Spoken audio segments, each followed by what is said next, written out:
Hello, welcome to the channel Wise Stories. Enjoy watching. To win a bet, the millionaire proposed to a vagrant to become a wife for a month.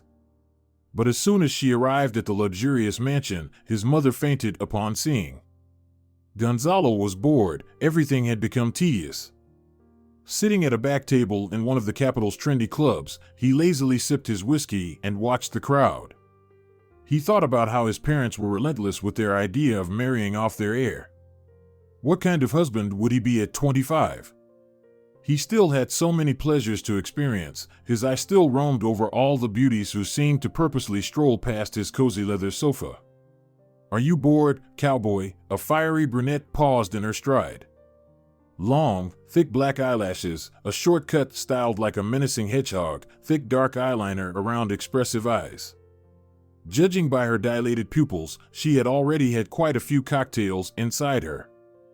She looked at Gonzalo, her demeanor inviting him to start a conversation. But the young man brushed her clinging fingers with their long red nails off his shoulder. Such fake ladies were not to his taste. Despite all his wealthy airs, he preferred classic, intellectual, quiet women. So he suggested this volcano in a short skirt move past his modest person. The girl sneered through her teeth. "You could have just said you're impotent. It's not written on your forehead, you know." Gonzalo wasn't in the mood to rise to this provocation, to throw something and prove himself. He was beyond that now. All these huntresses after one-night stands were cut from the same cloth. He had lived through that stage. Now he tried to find not just one-night flings, but someone respectable enough to take to the theater, show off to friends, and introduce to his parents if they started pressing him to produce a girlfriend here and now. Suddenly, Gonzalo realized he no longer wanted to stay in the club. He had also drunk quite a bit, so driving was out of the question. He would leave his car at the building. Let the security worry about making sure nothing happened to his cool ride, while he disappeared to his city apartment to be alone, without noisy company and women. Once outside, Gonzalo breathed in the aromas of the golden autumn with delight. Suddenly, he wanted to rustle through the fallen leaves, sit somewhere in a quiet square under a solitary lamp-post, not discuss anything with anyone, be himself, not seem, not keep a mask on his face, the right face for the given situation and circumstances. For some reason, moments from his biography started slipping through his mind. An elite kindergarten, then a gymnasium school with dancing, fencing, foreign languages. He was fluent in English, French, and even Italian. But he still hadn't figured out why he needed such a splendid education. Was it to help damsels in Milan buy outfits if he flew there with another darling, to throw a little dust in her eyes? He graduated from a university after a prestigious school in the United Kingdom. He pleased his parents with a diploma in economics and law. He took one of the leading positions in his father's company. And what then? What was all this for? To prove to society that an heir of the famous Caballero family amounted to something in this life? Gonzalo wasn't sure this was what he really wanted. On the alley of the nearest square, the man quickly realized that he had acted hastily. Indian summer, generous with warmth during the day, had by evening handed over the reins to the cold. Through his jacket, t-shirt, and jeans, the icy teeth of the wind began to bite him immediately. He faced a choice: dash to the car for a jacket, breathe in some more autumn air, or ignore these strange whims, call a taxi quickly, and head back to his comfortable bachelor pad. Gonzalo realized that he couldn't endure the cold for long, reached for his cell phone in his pocket, but then he heard indistinct crying from behind the bushes. He jumped up from the bench and headed towards the sounds of someone's sorrowful sobs. Behind a lush bush with bright burgundy leaves and some unknown, probably inedible berries, a hunched female figure towered on a bench.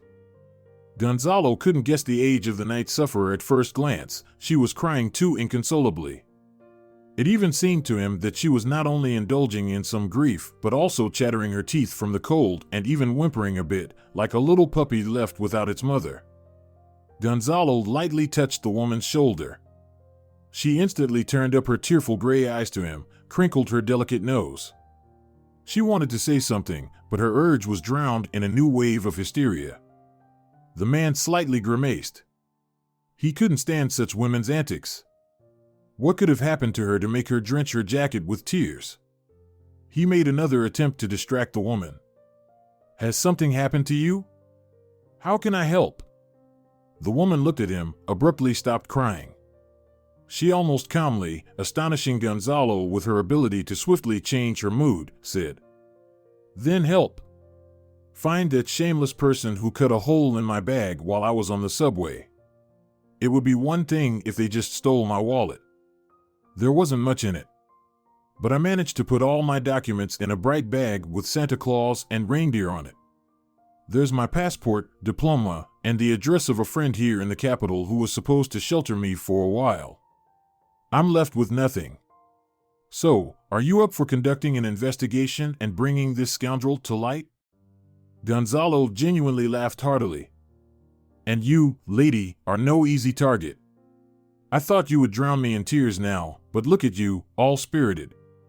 Let's get acquainted. I'm Gonzalo. And I'm Melania." He almost choked. Melania? Not Mina or Ilana, but just like that, all together. I've never heard such a name before.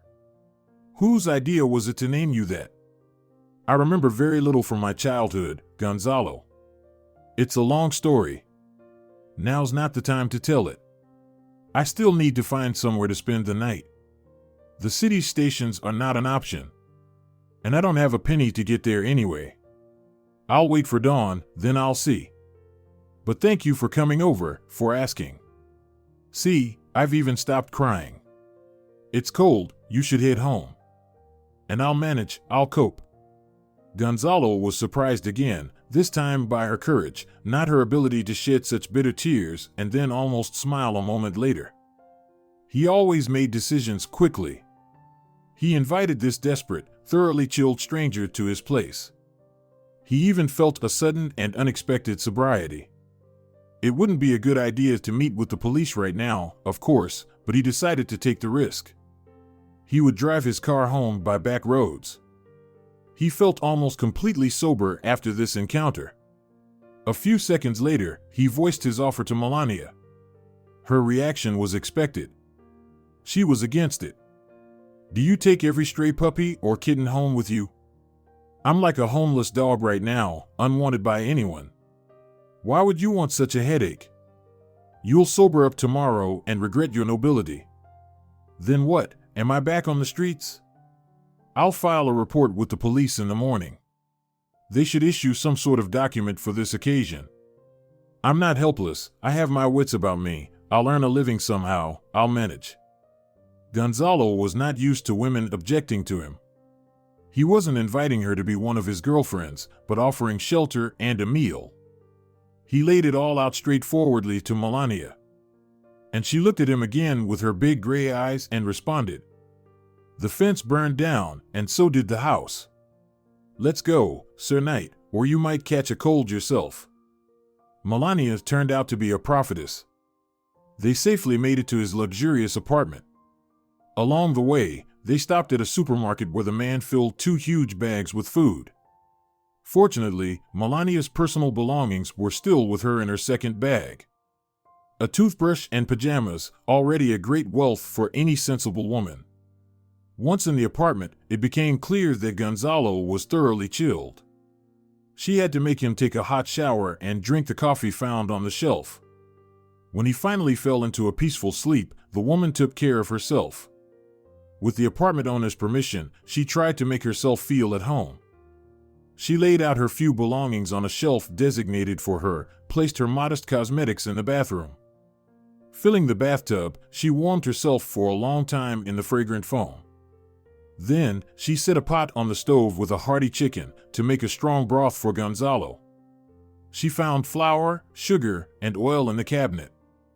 Today for breakfast, they would have her signature pancakes. Melania loved and knew how to cook. Only she had rarely had the chance to demonstrate these talents. The next day was Saturday. Good thing Gonzalo didn't have to rush to the office. He woke up after noon, refreshed and lively. He hurried to the bathroom, where he found a couple of bottles with some women's nonsense and an acid orange toothbrush with a little dragon on it. He had again partied away the Friday evening and night. He didn't remember anything about bringing home another random acquaintance. Somehow, everything this time was strange. The acquaintance turned out to be unusual, a bit crazy. On the kitchen table under a waffle towel sat a pile of fluffy pancakes. On the stove was a medium-sized pot with still warm chicken broth. The man smiled happily. Once as a child, his mother also used to make him broth, adding 2 halves of a hard-boiled egg. Though, instead of pancakes, he was offered crispy toasts made quickly from a loaf of bread. Without delving into the question of what had happened here last night, if anything at all, Gonzalo filled a full cup of broth, grabbed a pancake from the plate, and blissfully closed his eyes. My God, homemade food. His high society mother now leaves the cooking to the chefs. He can hardly remember seeing her at the stove in an apron. Money corrupts, forcing people to conform to certain societal laws in the circles they move in. But Gonzalo longed just once more to eat that toast with the toasted crust. Satisfied, whether having had breakfast or lunch, the man went in search of the cook who had fed him so deliciously and soon found the culprit of his insatiable appetite in the living room. Then his memory promptly returned. In the daylight, he realized that his guest was quite young. She was soundly sleeping on the corner sofa opposite the silently playing television. Gonzalo smiled at her choice. The screen flickered with characters from old cartoons. A cat fought with cheeky mice. Melania was clearly very tired after a sleepless night and all her ordeals, sleeping soundly. The creases on her tear-stained face from yesterday smoothed out, a smile on her lips. Gonzalo took this opportunity to get a better look at Melania, and he certainly did. Her full lips were well-defined, her cheeks flushed with a healthy glow. Apparently, she had gone to bed with her hair still wet, and now unruly blonde strands scattered haphazardly across the velvet sofa pillow. Used to flamboyant women, Gonzalo was encountering such calm, even somewhat majestic beauty for the first time. He liked what he saw. Melania suddenly stretched, opened her surprised eyes, and started looking around cautiously. Then she saw Gonzalo and calmed down. She immediately asked, "Did you find breakfast?" "I couldn't think of anything else. There's still boiled chicken in the fridge, cut into pieces. I salted it, it should be cooked through." "Thank you, I've already eaten well. Now go wash up, then have a bite. I'll wait for you here, in the living room. You promised to tell me your story. We need to decide how I can help you." The girl complied unquestioningly with his directive. She returned flushed, content. She brought herself and Gonzalo 2 cups of coffee and a small bowl of cookies on a tray. She inquired, "I gathered the courage to take care of us, you don't mind, do you?" Gonzalo watched her movements with some pleasure. Usually, all the night fairies rush to the bathroom in the morning to quickly restore their artificial beauty. Almost authoritatively, they declared that they would drink coffee and have something to snack on. It never occurred to them that the hostess in the kitchen was a woman after all. They were too confident in their irresistibility and those charms that were supposed to enchant Gonzalo overnight, turning him, if not into a servant, then into a loyal page. All these female caprices, apparently, were unfamiliar to Melania. She calmly sat in the chair, nonchalantly bit off a piece of cookie, and started sipping coffee from her cup, adding, "I rummaged through the cabinets, found a sieve, and decided to make Eastern-style coffee. My foster father, a big fan of the East, taught me how to do it properly since I was a child. I took a little sugar and cardamom from your supply. Don't scold me for taking too many liberties." Gonzalo was immediately caught by the words foster father. He decided to start his impromptu interrogation with that. But first, he suggested that Melania switch to informal speech. With a guest he had incidentally saved, formalities could surely be dispensed with. "I'm 27 years old, but everyone thinks I'm about 5 years younger. I look as I look, I even managed to get married at 18. We lasted a month, then the love ended. We scattered back to our student dorms." Moving the bowl of cookies closer to Gonzalo, Melania shared, "I bake cookies no worse than these. My foster mother is a pastry chef, so in our house, there were always two aromas mixing together, the coffee made Turkish style on actual sand, and the sweet baking with vanilla and cinnamon. The people who raised me never really managed to love me. They were always consumed by their professional activities, which, admittedly, is quite respectable. Don't even think of pitying me. I've long come to terms with their choice, and I've been living independently for almost 10 years now, separately from them, even in another city. In our exemplary family, all my attempts to understand why parental instincts never awoke in my parents were a fiasco. I never even found out how I ended up in their small cozy house on the promenade. Our town is small, homes scattered along both banks of a small but quite picturesque river. Many know each other, but at school or in the street, I never heard any talk or whispers about me. I don't think the neighbors were even aware that I was an adopted child. My parents told me about the orphanage visit when I was 10, and it wasn't a tragedy for me. I always instinctively felt that my parents were fulfilling some sort of societal obligation. They tried not to fail in their responsibility but did not love me, not at all. To be fair, I should add that they did spend a lot of time with me. I speak Chinese quite well, understand Japanese and Korean. My foster father has always been a fan of everything Eastern Asian. He understands the traditions, customs, and authentic habits of its people. My parents often flew somewhere to the eastern lands, leaving me with a nanny. Gonzalo thoughtfully interrupted the woman. And what's your full name? Is your father a known figure in the academic circles? I received a good education. I might even have heard of his work if there is any. Melania laughed. My name is Lasano Melania. Sorry, I can't show you a passport to confirm my words. My father isn't a scientist, he's just a bit of an eccentric fan. My parents left a decent inheritance to my foster mother. That's what my ancestors lived on, and what they raised me on. They didn't really count every penny. It was enough for a comfortable existence. They weren't interested in big extravagances. When my mother got tired from traveling, she would stay home. She baked cakes, pastries, cookies, cupcakes on order. All this was delivered to a bakery on a contract basis. She's a master of her craft, though I haven't been there for a long time since I left our town after college to study further. And what profession did you choose between Chinese language and cookies? Gonzalo asked with a smile. Melania was not easily thrown off balance. She simply smiled condescendingly. I'm a fitness trainer. I graduated from the Institute of Physical Education, Sports, and Health. I was seriously into tennis until I injured my wrist at 17.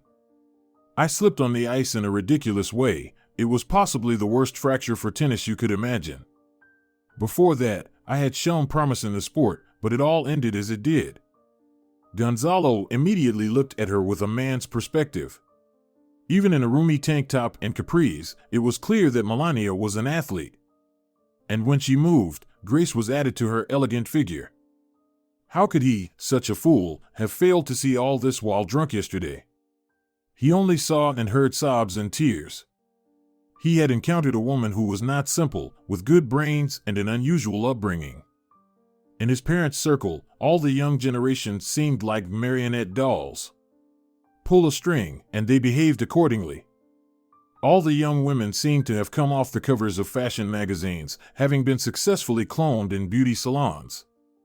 At high society events, they behaved almost impeccably. In nightclubs, they turned into the kind of women who could be described as use and discard. His parents' desire to connect with someone from a wealthy family evoked strong aversion in him. He was tired of their sour faces and questions. Son, when will you introduce us to your girlfriend? Now, in front of Gonzalo in the chair, sat a girl from another planet. If she were dragged to their party, she would be looked at like a rare insect. And he was thrilled that she was natural and unpretentious. There she was, cracking open one cookie after another, unconcerned that she would have to diet for a week to return to the right calorie count. Gonzalo's thoughts were interrupted by a persistent ring at the door. He definitely hadn't invited guests this Saturday. I wonder who decided to surprise me. The worst scenario for the weekend could not have been expected by Gonzalo. On the doorstep, laden with bags, stood his parents. If they had come to his city apartment with such supplies, their visit promised to be long. Gonzalo's mother chatted away without letting him say a word from the threshold. "Son, we've missed you. And we also have tickets for tonight's play, dedicated to the memory of my favorite actor. Afterwards, we'll come to stay the night with you. Don't want to go back to the countryside in traffic." While delivering this lengthy speech, Sophia proceeded to the living room, where Melania, with an innocent look, continued to eat cookies. Gonzalo's mother's eyes grew as big as saucers from a coffee set. She clearly did not expect to meet such a dear creature in an outrageously stretched t-shirt with a bunny print. She charged right in. "Gonzalo, introduce us to this lovely lady. I see that everything here is so simple, so homely." The man opened his eyes wide, made a warning gesture to Melania to keep quiet, and proudly announced, "Meet my fiancée, Melania. We filed our application yesterday."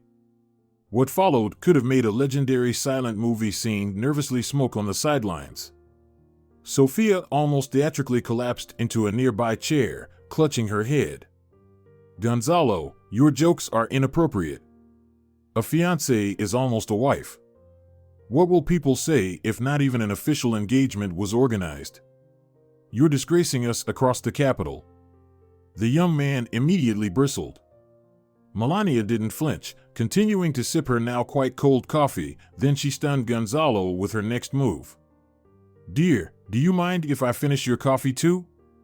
I have some cookies left, and I don't really feel like eating them dry." Gonzalo mentally applauded his new acquaintance. His mother had never been surprised like this by anyone. When Sophia had somewhat recovered, Melania kindly offered everyone to have lunch, informing them that there was fresh chicken broth, boiled chicken, and pancakes, though there weren't many left. Gonzalo loves to have them for breakfast.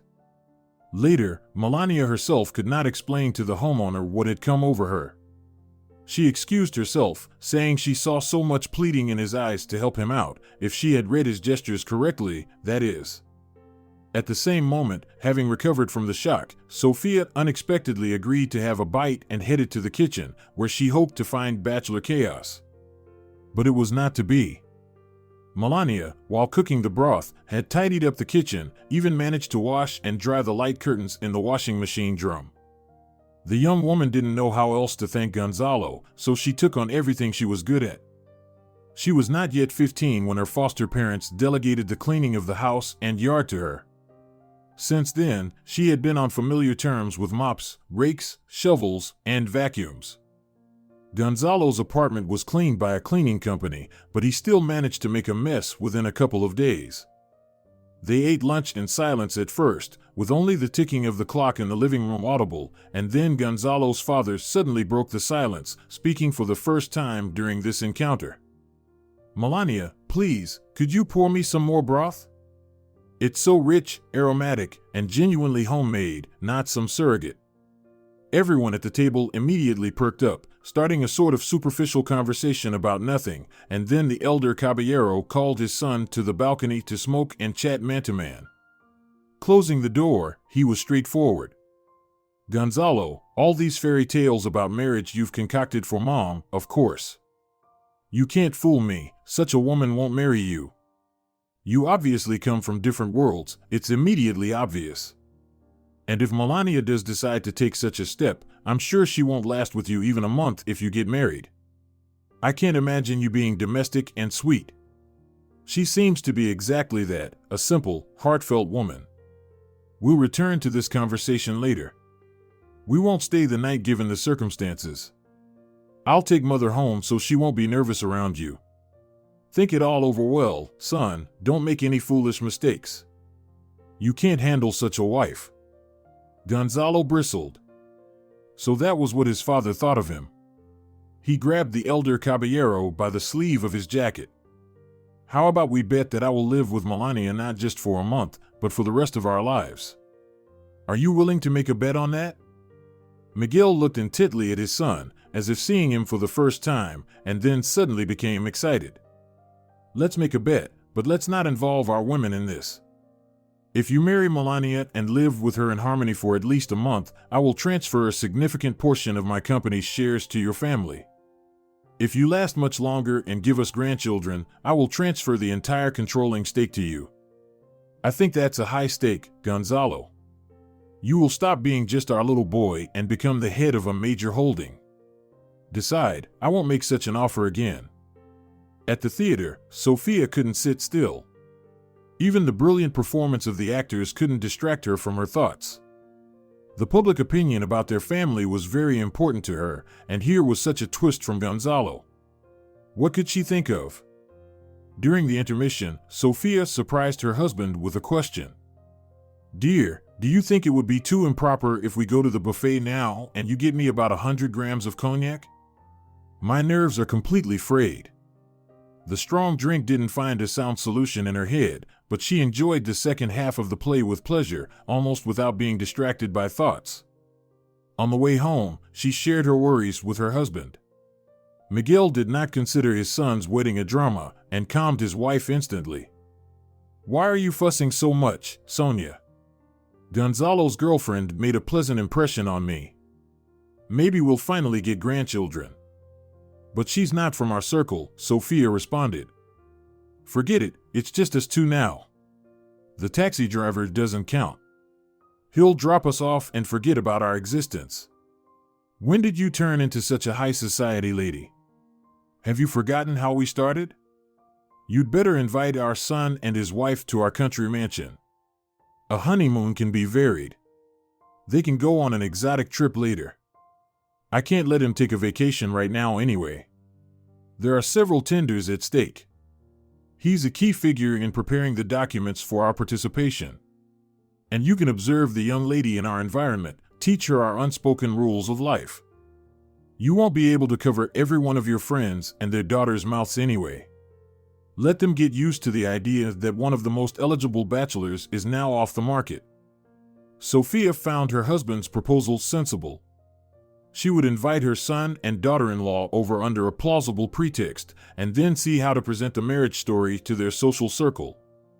In the end, it would even be original. They would make the event mysterious.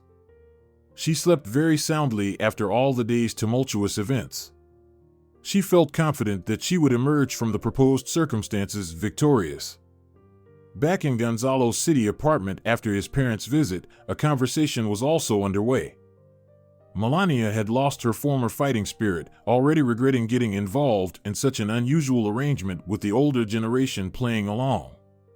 Gonzalo chuckled, trying to persuade her. "What does it cost you to play the role of my wife for the elders and their acquaintances? During this time, we'll make you new documents. We can't just go to the city hall with just my passport anyway." Melania argued.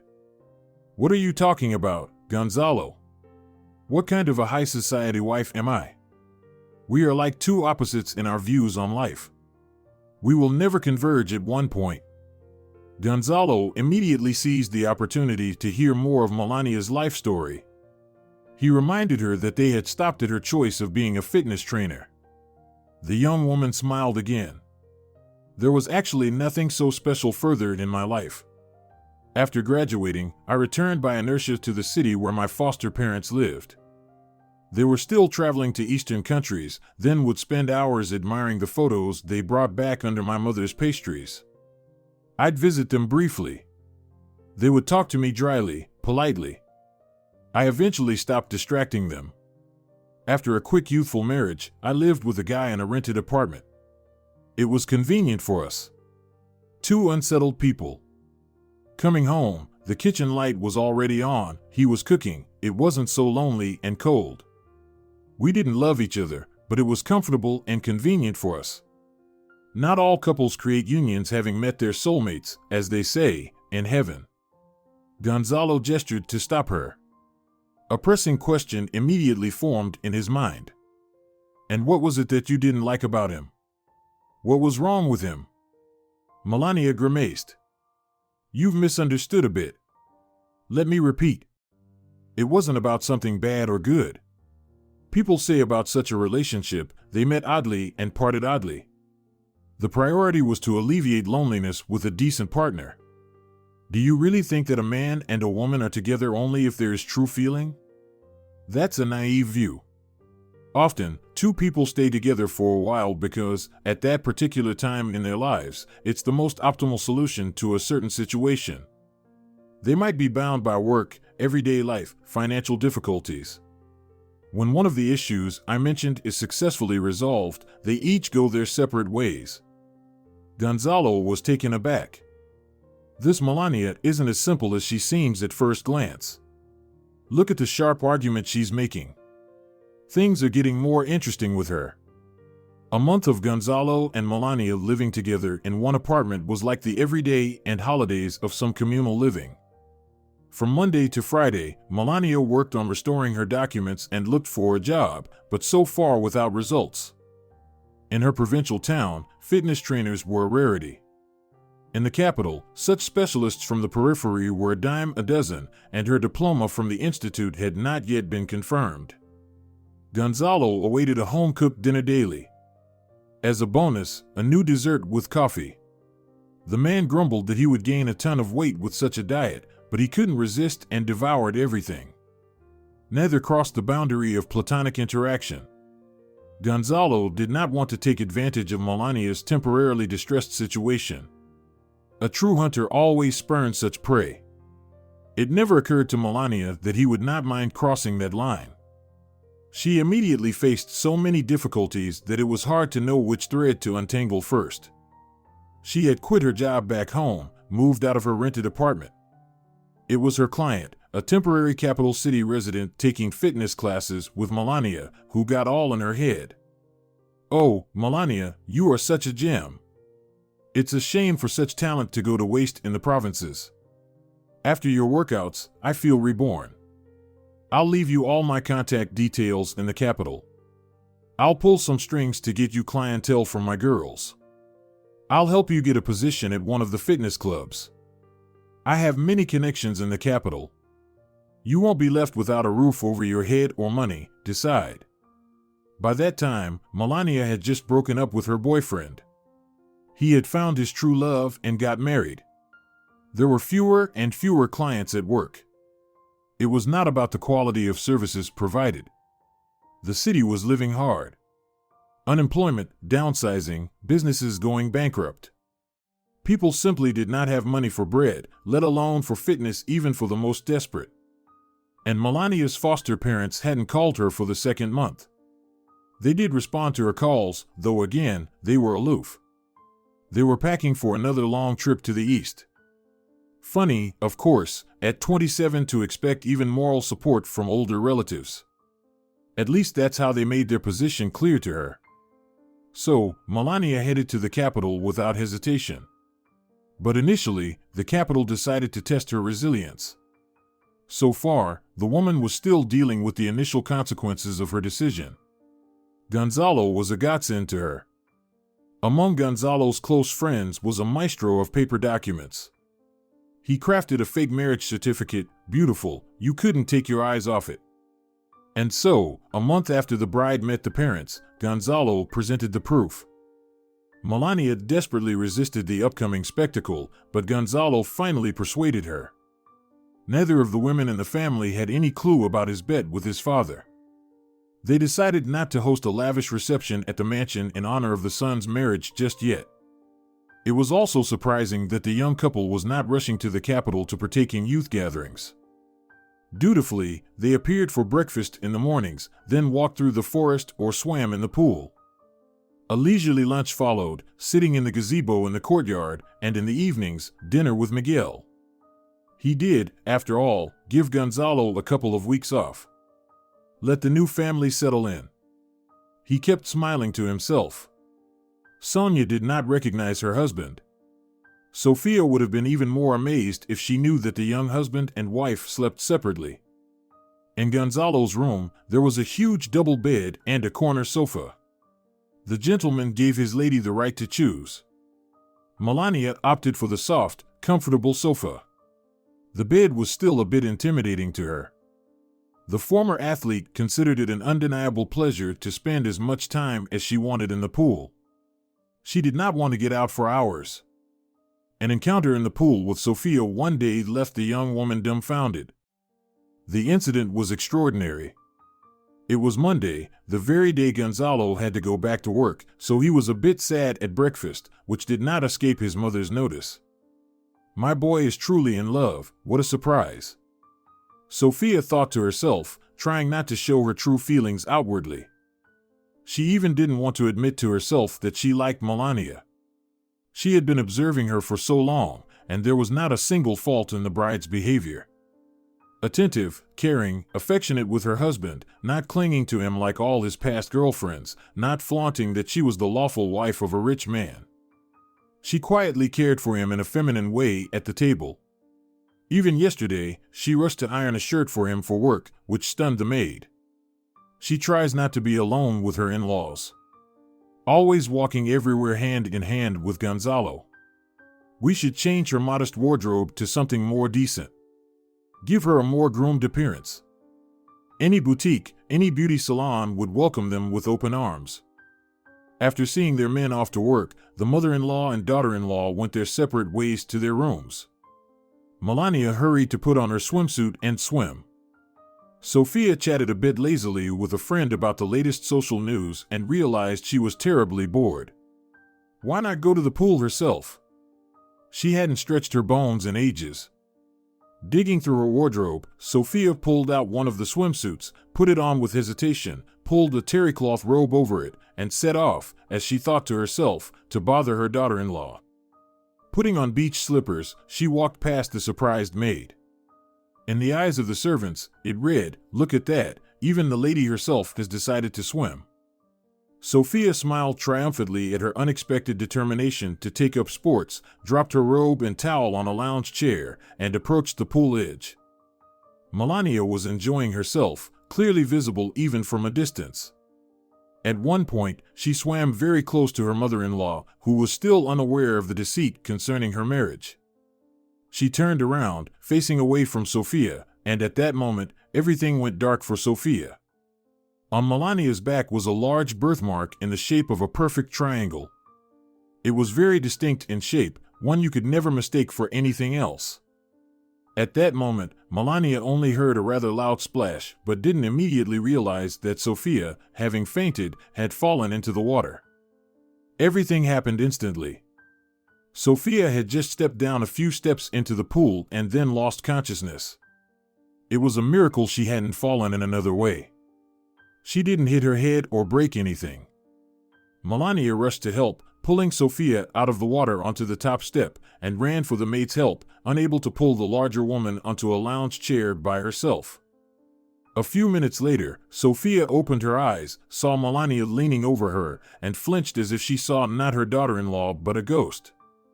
The frightened maid, who had never seen the mistress in such a state, ran to call for emergency help. Melania took Sophia's hand, squeezing her cold fingers. "I'm here, I'm with you. The doctors will examine you soon to see if there's any hidden damage from your fall. If you can stand, I'll help you get to your bedroom." Sophia's face was as white as a sheet.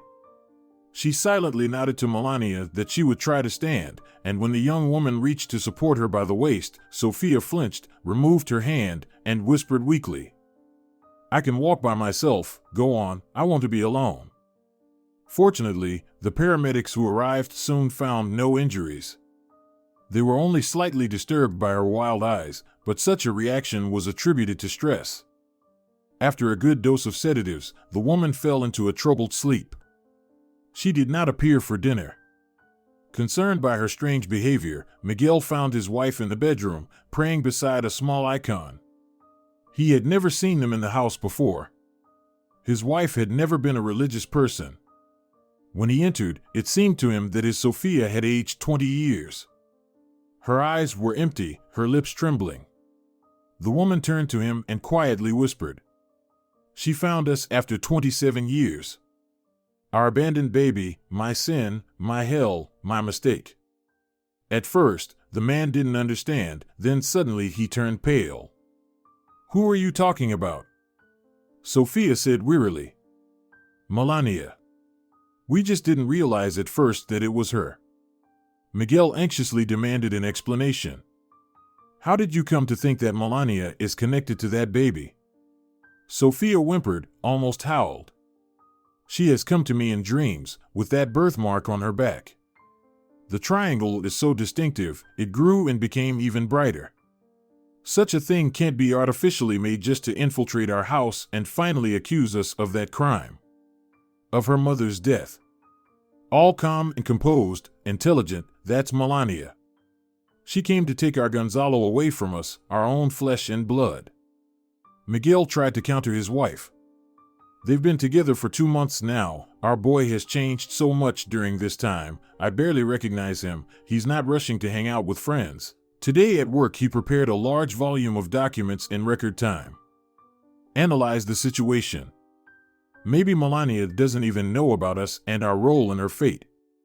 Why did you jump to the conclusion that she came to our house to seek revenge? We should ask Gonzalo how they met, whether their first encounter was prearranged. And then, I can instruct our security service to compile a full dossier on our daughter-in-law. Perhaps that will calm you a bit. Sophia looked at him with sick eyes and nodded silently. She said she wouldn't be having dinner at all today and wanted to go to bed early. She really wanted to be alone now, even without her other half, to relive the events of that terrible night again. Sonia and Miguel were very taken with each other. Both charming, attractive, clever, spirited young professionals just out of university. Happy. Miguel was so liked at the company where he did his internship that they offered him a job, a promising position with promising income. Sonia got her degree more for prestige. Her parents also had wealth well above average. They promised their daughter that she could leave her stuffy office job as soon as she married successfully. They wouldn't mind. Grandchildren would come, other cares and troubles. No, Miguel and Sonia weren't as wealthy then as they are now. Far from it. It's even funny to compare. Success and wealth came to them much later, for now, they got married and went on a honeymoon to the coast. For such a festive occasion, Miguel's father even gave them his old car. How proud Sonia was that she could drive too. 30 days by the sea flew by like one day. It was time to return to the capital. They took turns driving. Miguel immediately said that it wasn't worth risking driving at night. There's another small town coming up. We can find a place to stay overnight there, rest, and head out early in the morning when it's not so hot. But Sonia was a stubborn girl. At 22, she considered herself an ace driver, dared to make a remark. They both failed to notice the car that pulled out from a side dirt road onto the highway. There was no time to figure out who had the right of way or who should yield. The collision was of terrible force. The car was thrown into a ditch, and on the highway, it was just them and that overturned car. They ran to the site of its fall, feverishly opened the jammed driver's door. Somehow, they managed. All this Sonia remembered vaguely. Then they saw a horrifying scene. A petite woman behind the wheel, showing no signs of life, and in the back seat, a wicker basket from which came a weak squeak. Miguel picked up the basket. Inside was a very small infant. In some delirium, they grabbed it and rushed to their car. Sonia panicked. All she did was whisper, "I've killed someone. Now they'll arrest me. Miguel, let's get out of here." "I don't want to.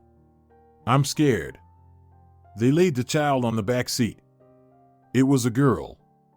Sonia immediately noticed the birthmark on the baby's back.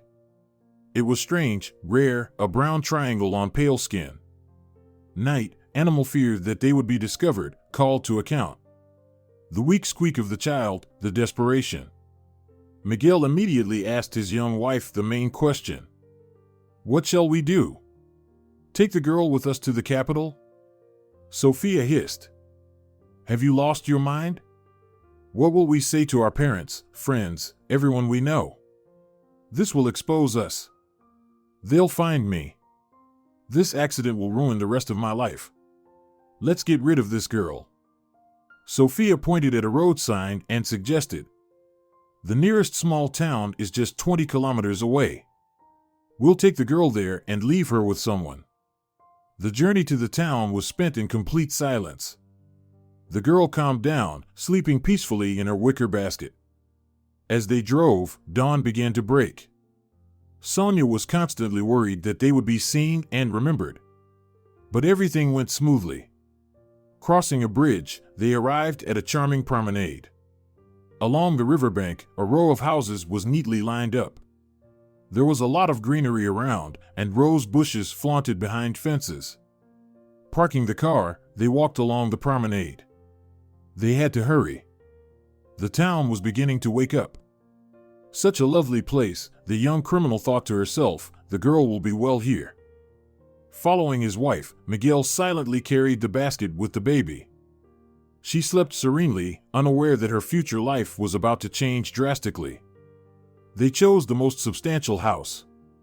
Solid, with colorful shutters and a red slate roof, it immediately caught the eye and stood out against the backdrop. With a high fence around the buildings, well maintained. The gate was unlocked. Miguel and Sofia tiptoed in and placed the basket on the top step of the porch. They disappeared from the yard like rats from a sinking ship. They felt a gnawing guilt.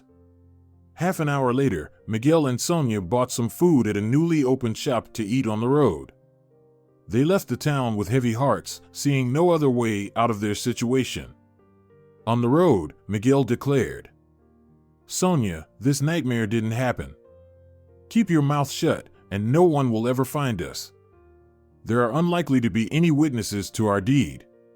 We must forget all this, like a terrible dream." She did not object. Still in shock, but understanding that this was now her future life. Leaving a person in danger after an accident was a criminal offense for both of them. Not to mention that they were the cause of the whole tragedy. They later learned that the girl's mother had died instantly. The injuries were fatal. The accident victim was a stranger in these parts. She had run away from strict parents who hadn't forgiven her for bringing them a grandchild out of wedlock, conceiving with a random young man. Melania's birth mother, tired of reproaches, had secretly taken her grandfather's car, left to find a new place to start over. Her father was a chauffeur. She had felt confident behind the wheel since she was 14. That night she found an abandoned house in one of the villages and was pleased that the local administration allowed her and her daughter to occupy it. The newborn was a calm baby. The woman decided to drive to a nearby hardware store early in the morning. It opened early, and she couldn't sleep. She planned to go quickly and be back at the new home with purchases by noon. It didn't work out. She didn't protect herself or her little one. Fate. The baby's future adoptive father, Sergio, found the abandoned child early in the morning. He walked out into the yard, and there on the porch awaited a little miracle. Immediately, he brought the basket inside and showed it to his wife. Together, they decided to embrace this gift from above. Melania's adoptive mother had always put off having children. She was terrified of pregnancy and the pain childbirth promised. Now she would have a child without needing to give birth. Sergio, upon seeing the girl, immediately showered her with compliments. "Look how well made she is, this Melania." His wife immediately latched onto the name. "Let's call her Melania. My mother has a friend with that name, very happy." Although not without difficulty, they managed to get the documents for the girl. They adopted her officially, but they could not love her. They carried out their duties earnestly, but it never moved beyond that point. They did not love her. Thus, they easily told Melania that she was adopted. They explained it honestly. They would raise her until she was of age and then be free from her upbringing. They didn't consider that they might need someone to bring them a glass of water in their old age. They were wholly absorbed by the East and cakes between trips. Everyone has their own life. They didn't drive the girl from their home, they sheltered her, saved her, but didn't love her. Apparently, to foster that warm feeling for a child, you need to carry them for 9 months and give birth amidst pain. At least, that's how Melania's adoptive mother explained her indifference to her husband. The next morning after Sofia's fainting, she and Miguel had a serious conversation. His opinion was as follows: "I hardly slept last night, Sonia. I thought, reminisced, weighed everything. And here's my verdict. I am now convinced that Melania's appearance in our home was accidental. It's the machinations of fate, a boomerang, which, as you know, always comes back. It's time to pay with soul and heart for past deeds. I haven't abandoned my idea of finding out how and where she lived before us, but something tells me there won't be any dark spots in her past life. I feel it in my gut. The Lord is giving us a chance to atone for a terrible sin. Sophia didn't know what decision to make. Melania herself didn't cause her such revulsion, but how could she live, constantly seeing her? She voiced her doubts to her husband, who replied, "We've lived almost undisturbed for 27 years. If things work out for Gonzalo and Melania, then so be it. You will have to learn at least to respect your daughter-in-law. And they will still live somewhere else. Surely, Sonia, you know how to keep up appearances?" Gonzalo was discovering new worlds in love. He learned how to court a woman, was ready to adorn her days over and over again. The man was head over heels in love. What a turn of events. He now spent breaks in the office. Melania constantly prepared something delicious for him to take along. And he kept discovering new talents in her. After work, he raced to the country house. The golden autumn had long since turned into late, cold autumn, then winter. At first, it was uncomfortable, but then a thick layer of snow covered the ground. Melania would wear such a cute red puffer jacket, and they'd go for walks around the village or to the nearby woods, where they played in the snow. They joked in advance, teasing each other about the gifts they would place under the Christmas tree. Each hoped for something special. Miguel, as promised, had gathered information about the young woman's past life. Now everyone knew that Melania had not received much love from her adoptive parents. They couldn't even provide substantial information to the security service. She was here, lived, studied, left. That's about it. When the uninvited investigators left, they sighed with relief. They had dumped Melania on their son, let him deal with her. They washed their hands of her completely. No one stirred up the old story about the accident or dug deeper.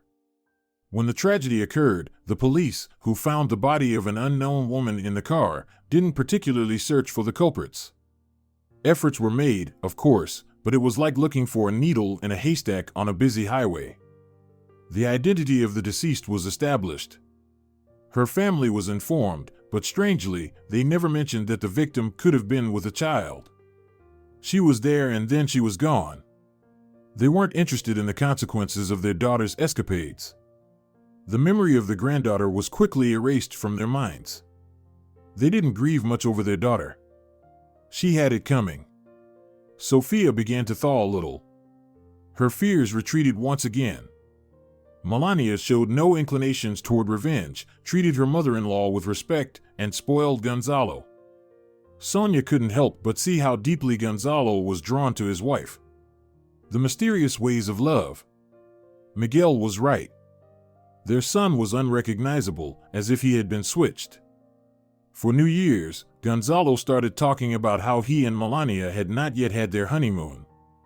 Pleased that his son and daughter-in-law had not yet parted ways, Miguel conceded defeat in the first part of their wager and transferred a significant portion of his company's shares to his heir as promised. He did not object to their winter trip to Europe. It's always beautiful there at Christmas. Let the young couple relax, take a break.